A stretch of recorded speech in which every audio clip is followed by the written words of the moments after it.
Reprezent. Honestly, you're looking beautiful, but tell us, why are you so tired today?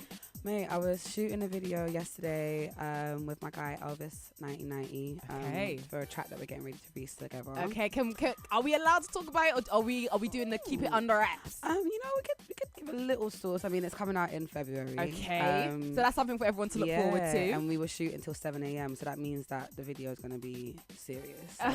It has to be serious if that much work was put into it. Yeah. So. And you are an artist from Tottenham. Yes.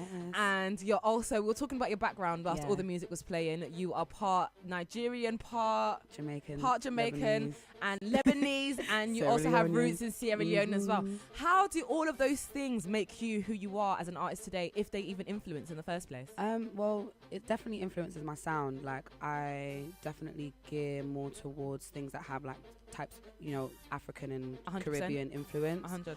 And I also think it helps with my storytelling, because growing up African and Caribbean, what is happening in your living room every day, if it ain't a story and some tea. It's true. So I think I get my storytelling skills from just being around all the aunties and you know what I mean, just hearing how they are so dramatic and expressive. You were saying how you literally, it just by luck you got all the loudest people. What? You can't be quiet in that house. What do you mean? I actually love that, honestly. And being from Tottenham as well, does that, again, it's North London, and you don't really actually realise until you go to both places, trust me, how different and how you guys have your own culture in Tottenham. How has that influenced who you are and what kind of artist you are today? Well, you can take the girl off the road, but you can't take the road off the girl. So let's just start there. Come on, love it. I don't even mean to be as road as I am sometimes, but it's just what it is.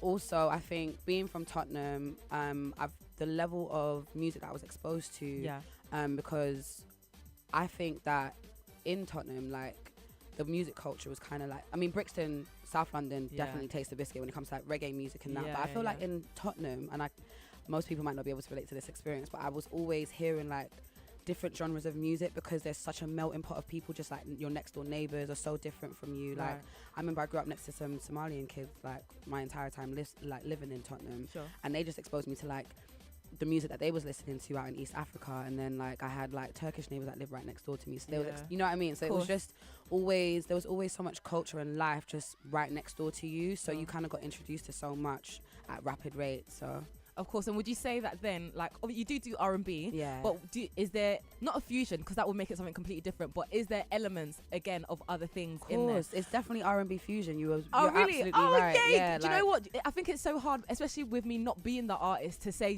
this is what you do, and I don't ever want to like tread on toes. So I'm happy that I got that right. And you know what, I understand with so much political correctness nowadays, it's 100. Like there's so many boxes that you're supposed to sit in, but 100. I tell people all the time, like, I'm genreless. Like, you might hear me on a country track next week. Listen, what? Or a drill track. What? Oh my God! Listen, we're about to actually get into that. What I want you to do so badly is an R&B track. With like, Nigerian, they love the little guitar thing in the live band. Well, you should definitely pay attention to my album. Oh, come on, come on. Okay, tell us about the making of Soul Food featuring Aaron Ray. Well, that was a mind-blowing experience for me. I met Aaron down at South by Southwest through my guy Franny, and when we both flew back to LA, just hit me up like, yo, let's link up in the studio. And I was working on my album at the time, and I was in the studio with Steve Mostyn, who is mostly known for like producing for like Alicia Keys. Lovely. He used to play bass for like 702, and like lots of historic R&B groups from back in the day. And I had already written my verse, and Aaron came in at that point to the studio and was like, oh, and then just went in there and smashed it. And it was just so natural. Like, we actually made other tracks in that session that may or may not ever come out, but it was just such a natural environment. It was bliss, man. I had so much fun doing it. Reprezent.